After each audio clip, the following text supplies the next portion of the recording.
I'm not sure that anything has been confirmed except that there has been damage to the installation at Zaporizhzhia. They seem to have hit a high voltage line.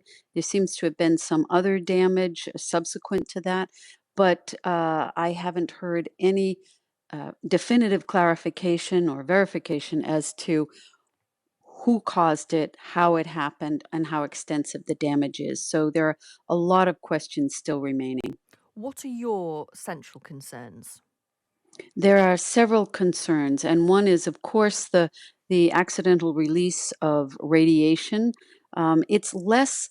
It is less likely that you're going to have a breach of the reactor because those reactors have been hardened ever since 9/11 against a terrorist attack. However, there are all kinds of other accidents that could happen that could result either in the release of radiation or the loss of electrical power.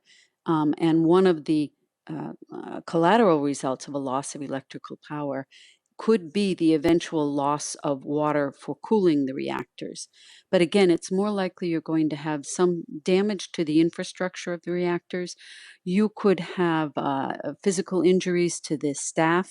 And they're under such incredible pressure right now that these are exactly the times where there can be human error within the facility just because of the tremendous pressure the operators are under right now. Reports are suggesting from the Ukrainian side that the facility was seriously damaged by Russian military strikes. It sounds incredibly irresponsible for either side in this conflict, and clearly we don't know all of the facts, to in any way be striking a nuclear facility. Can you believe that's even happening in It, 2022? Indeed, it is. It is a terrible thing to be happening. There should be no military activities being carried out in or around a nuclear facility. There are just too many things that can go badly wrong. And I would. I've heard reports that the Russians are placing some of their military assets within the facilities on the expectation that the Ukrainian officials will not strike them because of the risk of further damage to the installation. But I think we're playing with fire here. You were a former official for the IAEA. The IAEA, excuse me, I'm going to say that again.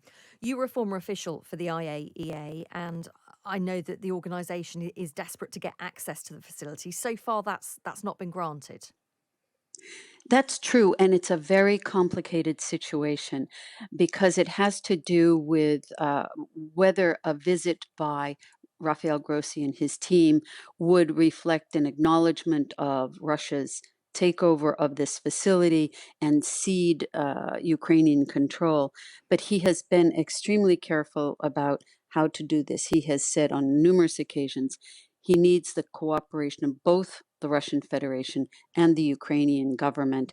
It's a very, very sensitive, highly political situation. And that's the unfortunate thing, because as Raphael has emphasized, this is not about politics. This is about human safety and the integrity of these nuclear installations. But it is much more complex than most people would imagine it to be. Explain the negotiations that go on behind the scenes, because as you say, it's complex, but it's so important for the protection of the wider public. Well, look at it this way: if the IAEA wants to enter this installation, it has two possible options. It can do it through the Ukrainians and they facilitate access. But on the other hand, the Russians won't allow that because the Russians are insisting that they manage control of the facility and access to the facility because they want to reassert the establishment of their control of the facility. So you have the Ukrainians who want desperately to have something happen, but aren't able to gain access without the Russians permitting access. And by ceding the right to the Russians to control access, the Ukrainian government feels as though that's just an inappropriate exercise of national sovereignty. This is and remains a Ukrainian nuclear facility. And so you have these very high level political positions that are being taken. And again, this is why the Director General of the IAEA is insisting that all of the parties sit together and find a way to prevent a tragedy from happening. And if the IAEA was able to get access to the site and assess the situation, how easy is it to stabilise a nuclear plant that's been damaged in this way? It depends on the extent of the damage.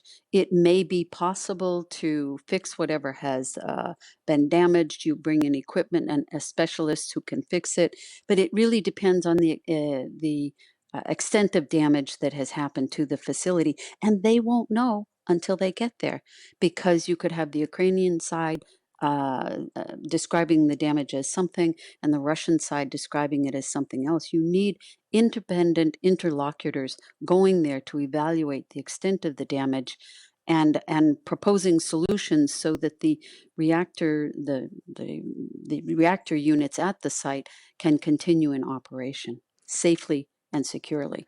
And for people living in the immediate area around the nuclear plant, should they be worried now? Um, yes, and I suspect they are. The big worry, again, the most immediate worry is a lack of electricity, but a very real possibility is some kind of release of radioactivity. Probably not on the scale of what we saw at Chernobyl, but when these things go wrong, they can go very wrong very quickly.